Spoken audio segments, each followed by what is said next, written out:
지난 시간에 우리는 예수께서 안식일에 38년 된 병자를 고치신 사건 이후에 자신을 하나님의 아들이라고 하시며 신성을 드러내신 것에 대하여 유대인들이 더욱 박해하고 심지어 죽이려 한 상황에서 예수께서는 그들에게 기독교 진리의 핵심이 되는 생명과 죽음 그리고 부활과 심판에 대한 말씀을 하시므로 자신의 권위가 율법을 초월하는 하나님의 권위임을 선포하는 것을 살펴보았습니다.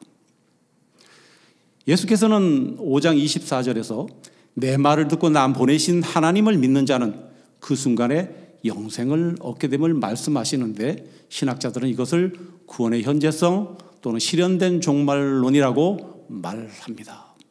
이는 예수님 말씀을 듣고 하나님을 믿는 그 순간에 already 이미 벌써 구원을 받았다는, 즉 구원이 여기 있다라는 실현된 종말을 말하는 것임을 아울러 살펴보았죠.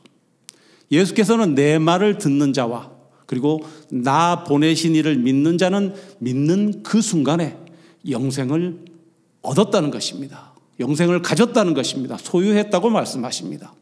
아울러 요한은 구원의 미래적 완성, 즉 미래적 종말론, 영생의 미래성이라는 측면도 분명히 말하고 있는데 이것은 종말의 때에 부활을 통해서 하나님의 구원의 완성에 들어갈 것임을 말씀하는 것입니다. 이것을 다른 말로 표현하자면 not yet, 아직 아닌입니다. 즉 구원이 지금은 완성되지 않았다는 것입니다. 사도 바울 얘기를 말씀드렸습니다. 사도 바울 역시 자신의 서신서, 특히 로마서와 갈라디아서 등에서 구원론을 설명하면서 이 양자 관계를 중요한 개념으로 다루고 있습니다. 믿음을 통해 그리스도인이 하나님의 자녀가 된다는 이 양자 개념은 인간이 죄의 종에서 벗어나 하나님의 자녀가 되고 상속자가 되는 구원의 특별한 위치와 특권을 강조하는 방식입니다. 그리고 하나님께서는 하나님의 아들에게 심판하는 권한을 주셔서 생명의 부활과 심판의 부활을 행사하실 것임을 말씀하셨습니다. 여기까지가 지난 시간에 살펴본 내용입니다. 이 시간 살펴보고자 하는 본문은 예수께서 자기를 증언하시는 그 내용입니다. 18절에서 유대인들은 예수께서 안식일을 범했고 하나님을 자기의 친아버지라 하여 자기를 하나님과 동등하다고 말함으로 예수님을 죽이려고 합니다. 예수께서는 자신이 하나님의 아들이시며 참된 메시아 그리스도이심을 유대인들에게 증언해야 하는 상황이 된 것입니다. 유대인들은 예수님을 믿지 않았지만 예수님은 그들이 자신의 말을 믿지 않는 것이 증거와 이 증언이 부족하기 때문이 아님을 분명히 말씀하십니다. 오히려 그들의 마음속에 있는 근본적인 문제가 그들로 하여금 가장 확실한 증거들 앞에서도 눈을 감게 만들었다는 것을 말씀하시는 것입니다. 오늘 본문에는 증거를 뜻하는 헬라어 말티리아라는 단어가 무려 15번 나옵니다. 이것은 본문이 예수께서 하나님의 아들이심을 증언하고 증명하는 것이 그 주제임을 말하는 것이죠. 그럼에도 불구하고 유대인들은 이를 믿지 않았던 가장 깊은 그 이유들을 파헤치고 있는 것입니다. 먼저 살펴볼 것은 세례 요한의 증언입니다. 예수님은 당시 유대인들이 등불처럼 여겼던 세례 요한의 증언을 언급합니다. 5장 33절에서 35절에 너희가 요한에게 사람을 보내매 요한이 진리에 대하여 증언하였느니라. 그러나 나는 사람에게서 증언을 취하지 아니하노라. 다만 이 말을 하는 것은 너희로 구원을 받게 하려 함이니라. 요한은 켜서 비추이는 등불이라. 너희가 한때 그 빛에 즐거이 있기를 원하였거니와.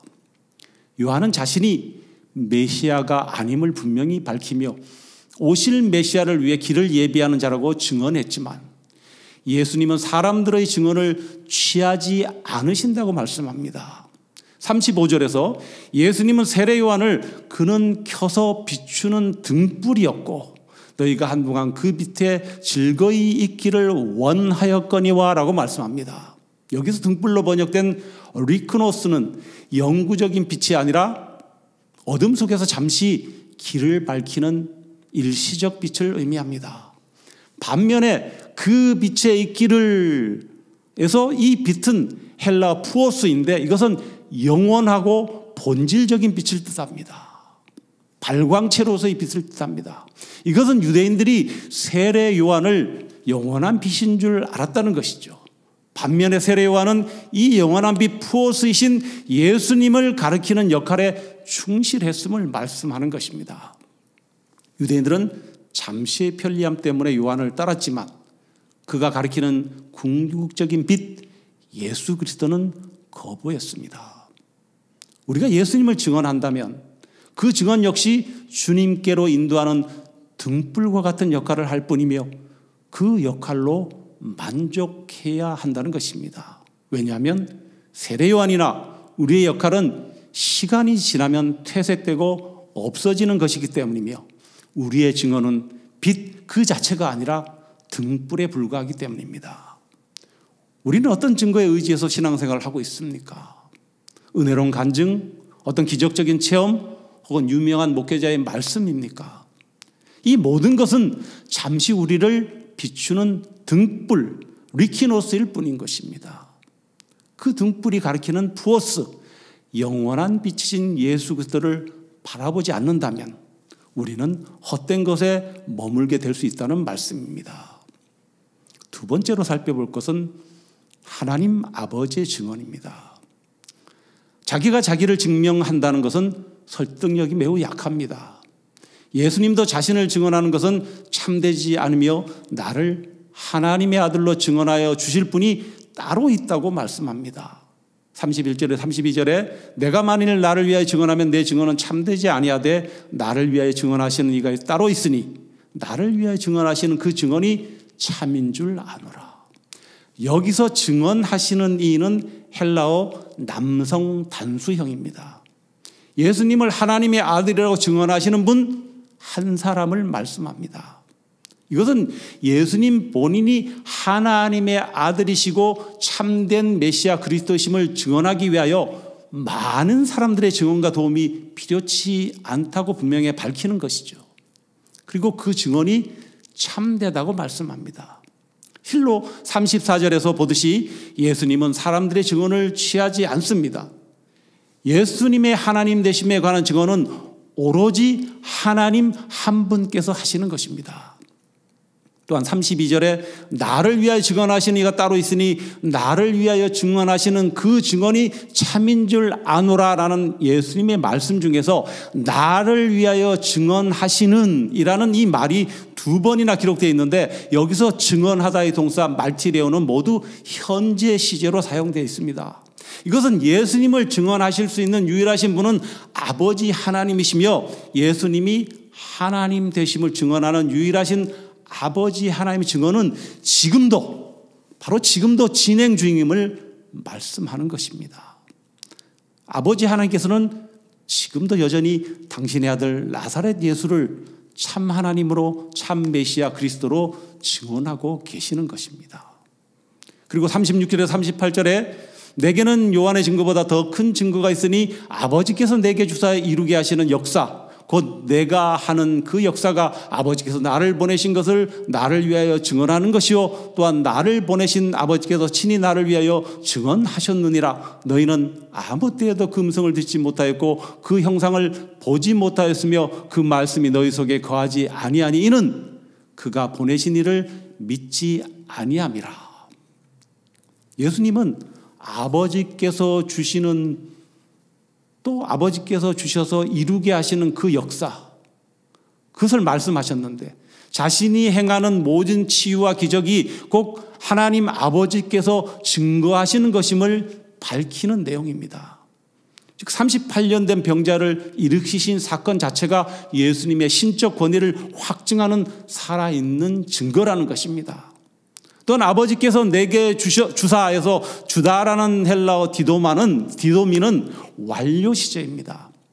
헬라의 완료 시제는 동작의 완료된 상태를 나타내며 그 완료된 상태가 현재에도 지속되는 것을 의미합니다. 세례 요한의 증언이 과거의 것이라면 예수님의 사역은 현재 진행형임을 증거하는 것입니다. 아버지 하나님께서 아들 예수에게 맡겨서 이루고자 하는 사명, 즉 아들이 감당하는 그 사역으로 말미암아 아버지께서 아들 예수를 하나님의 아들로 증명하신다는 것입니다. 여기서 아버지가 맡겨주신 사명은 무엇일까요? 우리가 지난 시간에 배웠지만 16, 19절에서 내 아버지께서 행하시는 그것을 아들도 행하는 것입니다. 그리고 그보다 더 큰 일, 구체적으로 일으켜 세우는 역사, 헬라어로 에르가입니다. 38년 된 병자를 일으켜 세웠고 또 우리를 일으켜 세우는 것입니다. 영원히 죽을 수밖에 없는 우리를 사망에서 해방시키는 일입니다. 이를 위해서 아버지께서 맡겨주신 최고의 사명의 정점, 크라이막스는 십자가의 고난과 죽음과 부활, 즉 일으켜 세움을 받는 것이죠. 예수 그리스도의 죽음과 부활이라는 역사, 이것이야말로 하나님께서 아들 예수께 맡겨주신 바로 그 역사입니다. 하나님께서는 예수의 십자가 부활을 통해서 예수님이 참된 하나님의 아들이시며 참된 메시아 그리스도심을 지금도 증언하십니다. 반면에 37절에서 너희는 아무 때에도 그 음성을 듣지 못하였고 그 형상을 보지 못하였으며 라고 말씀합니다. 여기서 음성의 헬라어 푸오네는 단순히 귀로 듣는 소리가 아니고 신적이고 권위 있는 선포를 의미합니다. 또 형상인 에이도스는 눈에 보이는 외모를 넘어 하나님의 본질적 속성을 깨닫는 것을 뜻합니다. 유대인들은 스스로 하나님을 믿는다고 자부했지만 실제로는 하나님의 본질적인 음성을 듣거나 그분의 참된 형상을 깨닫지 못했음을 예수께서 말씀하시는 것입니다. 하나님은 우리의 삶에서도 일하고 계십니다. 우리의 기도에 응답하시고 어려운 상황에서 길을 열어주시며 관계를 회복시켜 주시는 이 모든 일은 하나님이 살아계시고 예수님이 주인이심을 증언하는 확실한 증거라는 말씀입니다. 세 번째로 살펴볼 것은 성경의 증언입니다. 유대인들이 가장 중요하게 여겼던 것은 바로 구약 성경이었습니다. 그들은 성경을 통해 영생을 얻을 수 있다고 믿었지만 예수님은 성경은 자신에 대하여 증언하고 있다고 말씀합니다. 39절에 40절에 너희가 성경에서 영생을 얻을 줄 생각하고 성경을 연구하거니와 이 성경이 곧 내게 대하여 증언하는 것이니라. 그러나 너희가 영생을 얻기 위하여 내게 오기를 원하지 아니하는도다. 여기서 연구하거니와로 번역된 에레오나테는 심도 있게 탐구하다, 면밀히 조사하다라는 뜻으로 그들의 성경에 대한 열심을 보여줍니다. 예수님 당시 유대인들, 특히 서기관과 바리새인들은 구약 성경을 열심히 연구하였습니다. 그러나 그들은 역사를 연구하고 히브리어를 연구하고 성경 지식을 얻기 위해 연구한 것이 아니라 영생을 얻기 위해 연구하였습니다. 그러나 아무리 연구해도 성경에서 영생을 발견할 수는 없었습니다. 왜냐하면 성경은 예수님에 대하여 증언하고 있기 때문입니다. 또한 증언하는 것이니라라는 헬라 말티레어 역시 현재 시제입니다. 이것은 지금도 성경은 예수께서 하나님의 아들이심을 증언하고 있다는 것입니다. 즉 성경은 영생을 말하고 있는 것이 아니라 영생을 소유하신 예수 그리스도를 증언하는 책입니다. 그런데 예수님은 너희가 영생을 얻기 위해 내게 오기를 원하지 아니하는도다라고 책망하시죠. 그들은 성경을 지적으로 소유하고는 있었지만 성경이 가리키는 예수께로 나아오는 것은 거부했습니다. 이것은 예수를 제외하고 예수 없이 성경을 연구한다면 아무것도 발견할 수 없다는 것을 말씀합니다. 즉 구약 성경은 영생을 주는 그리스도를 증거하고 있는데 유대인들이 그리스도는 배척한 채 성경을 연구하는 것은 바로 모순임을 지적하는 것입니다. 또한 예수께서는 너희가 영생을 얻기 위해 내게 오기를 원하지 아니하는도다라고 말씀하셨는데 여기서 영생의 헬라어 조에라는 단어는 본질적 윤리적으로 말씀이 되신 그리스도를 통해 하나님께 속한 완전한 생명을 의미합니다. 영생을 얻기 위해서는 이 조회를 얻기 위해서는 예수께로 가야 하지만 유대인들은 이를 거절했습니다. 지금 삶의 자리에서 그분께로 나아가야 하는 것이죠. 여기서 오다 가다의 헬라어 동사는 엘코마입니다. 이 동사를 생각하면 우리 지난 요한복음 4장에서 수가성 우물가의 여인을 살펴볼 때의 기록이 떠오르곤 합니다. 우린 요한복음 4장 16절에서 예수께서 수가성 우물가 여인에게 내 남편을 불러오라라고 말씀하신 구절을 기억하죠. 근데 여기서 여기로라는 헬라어 부사 엔다테가 한글 성경에는 빠져 있다는 것을 우리가 살펴보았습니다. 원어대로 번역하면 내 남편을 불러 여기로 오라입니다. 이것은 그 여인이 그동안 여기라는 우물에 왔지만 이제는 예수라는 여기로 와야 한 그녀의 인생의 목적지에 대변환이 일어난 것이라고 말씀드렸습니다. 그녀는 지금까지 인생의 목마름을 해결하기 위해 항상 여기라는 우물로 나왔습니다. 그러나 목마름이 영원히 해결되기 위해서는 예수라는 여기로 나와야 한다고, 예수라는 여기에 해답이 있다고 예수님 말씀하신 것을 우리는 기억합니다. 예수께서는 지금 유대인들이 영생을 얻기 위해서 예수께로 엘코마이 와야 함을 말씀하시는 것이죠. 그들의 삶의 자리가 아니라 바로 예수님께 삶의 자리를 두어야 한다는 것, 그들의 삶의 자리를 바꿔야 한다고 말씀하시는 것입니다. 그러나 유대인들은 예수께로 오기를 원하지 않는다고 말씀합니다. 이 말씀에서 우리는 성경을 통해 예수 그리스도와 인격적인 만남이 이루어지고 있는지 하는 것입니다. 성경은 그 자체로 영생이 아니며 성경은 우리를 영생이신 예수님께로 인도하는 나침판이라는 것입니다. 우리는 구약 성경을 통해서 오실 예수 그리스도를, 그리고 신약 성경을 통해서는 오신 예수 그리스도와 다시 오실 예수 그리스도를 만나고 그분이 주시는 영생의 길을 알고 그 길을 따라 예수님께로 나가야 함을 깨닫게 됩니다. 마지막으로 살펴볼 것은 사람의 판단과 모세의 증언입니다. 예수께서는 34절에서 사람에게서 증언을 취하지 않는다고 말씀하시고 또한 41절에서는 사람에게서 영광을 취하지 않는다고 하십니다. 41절에서 42절에 나는 사람에게 영광을 취하지 아니하노라 다만 하나님을 사랑하는 것이 너희 속에 없음을 알았노라. 그리고 이 모든 확실한 증거에도 불구하고 그들이 믿지 못했던 가장 깊은 이유를 44절에서 이렇게 말씀합니다. 너희가 서로 영광을 취하고 유일하신 하나님께로부터 오는 영광 구하지 아니하니 어찌 나를 믿을 수 있느냐. 여기서 영광이라고 나와 있는 이 단어 헬라어는 독사입니다. 한국말로는 뱀의 종류라고 생각할 수 있는데 발음이 똑같습니다. 독사.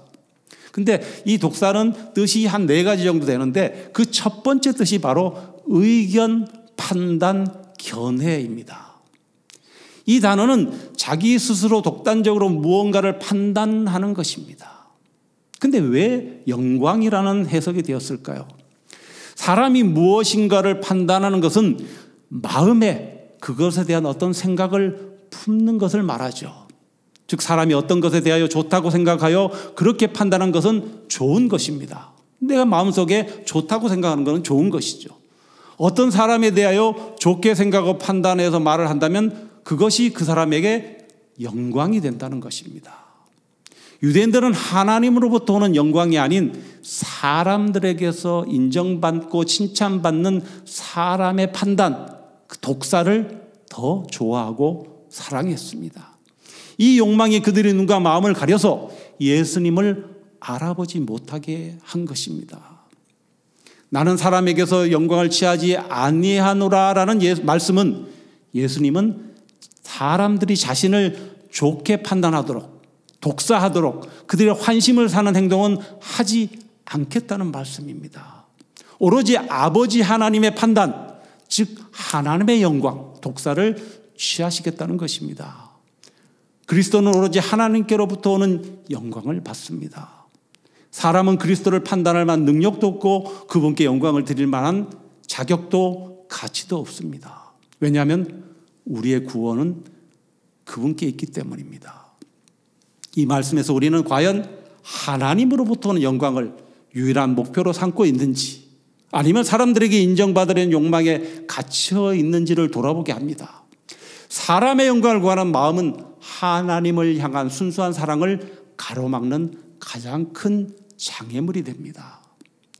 우리가 사람의 칭찬에 영연할 때 하나님께서 보내신 예수님을 온전히 믿을 수 없게 된다는 것이죠. 또 한 가지 살펴볼 것은 유대인들의 하나님 사랑입니다. 사실 유대인들만큼 하나님을 사랑하는 백성은 없을 것입니다. 하나님을 사랑하기 때문에 그들은 많은 수고와 노력을 하였고 엄격하게 율법을 지켰으며 모든 것보다 하나님을 우선적으로 생각했습니다. 그들은 정말 하나님을 사랑하는 것 같았습니다.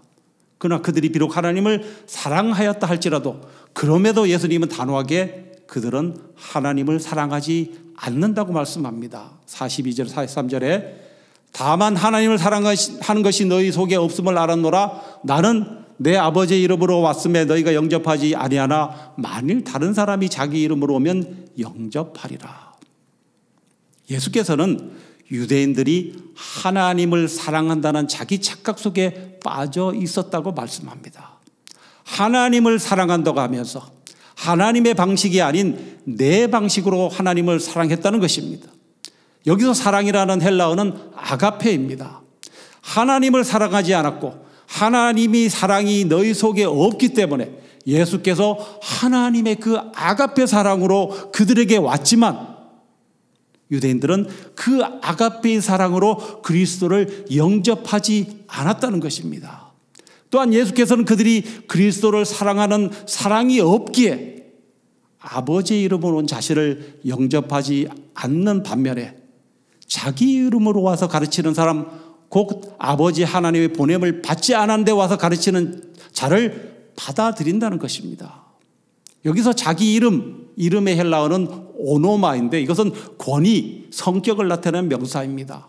이것은 아버지의 권위로 온 예수 그리스도와 자기 이름으로 온 거짓 예언자의 대립을 말씀하시면서 이를 분별하는 분별력을 가져야 함을 일깨우시는 것입니다. 아울러 그 원인은 하나님으로부터 오는 영광, 즉 독사는 배제하고 서로의 판단을 취하기 때문이라고 말씀합니다. 예수께서는 유대인들이 가장 존경하는 모세가 그들의 고발자가 될 것임을 말씀합니다. 45절에서 47절에 내가 너희를 아버지께 고발할까 생각하지 말라. 너희를 고발하는 이가 있으니 곧 너희가 바라는 자 모세니라. 모세를 믿었더라면 또 나를 믿었으리니 이는 그가 내게 대하여 기록하였음이라. 그러나 그의 글도 믿지 아니하거든 어찌 내 말을 믿겠느냐 하시니라. 그들의 선조들은 모세의 인도하에 출애굽했지만 그들이 불순종으로 40년을 광야에서 보내게 된다는 것을 그들이 옳다고 판단했던 것 때문에, 독사했던 것 때문에 하나님의 명령을 불순종하는 치명적인 과오를 범했음을 말씀합니다. 모세를 믿는다면 예수를 믿는 것 역시 아무 문제가 없는 것이며 그 이유는 모세가 예수님에 대하여 기록한 것이 바로 성경에 있기 때문이라고 또 말씀하시는 것이죠. 신명기 18장 15절에 내 하나님 여호와께서 너희 중 내 형제 중에서 나와 같은 선지자 하나를 너를 위하여 일으키시리니 너희는 그를 들을지니라. 이런 모세의 글도 믿지 않는다면 결국 예수님의 말도 믿지 못하는 것입니다. 모세야말로 유대인들이 그렇게 중심으로 여기는 율법을 받은 자입니다. 즉 유대인들이 모세가 예언한 예수 그리스도를 거부하면 결국 예수 그리스도가 아닌 모세의 고발에 의해 유대인들이 하나님의 심판을 피할 수 없게 된다는 것을 말씀하는 것입니다. 말씀을 맺습니다. 마틴 루터는 성경의 중심은 예수 그리스도이시고 예수 그리스도는 전 성경을 해석하는 계산점이라고 하였습니다. 사도 바울은 디모데후서 3장 15절에서 성경은 능히 너로 하여금 그리스도 예수 안에 있는 믿음으로 말미암아 구원에 이르는 지혜가 있게 하느니라고 하였습니다. 우리에게는 예수 그리스도가 하나님의 아들이심을 분명히 증언하는 수많은 증거들이 주어져 있습니다. 그러나 이 모든 증거들보다 더 중요한 것은 우리 마음의 태도라고 생각됩니다. 참된 믿음은 지식이나 행위가 아닌 하나님을 향한 순수한 사랑에서 시작되는 것이죠.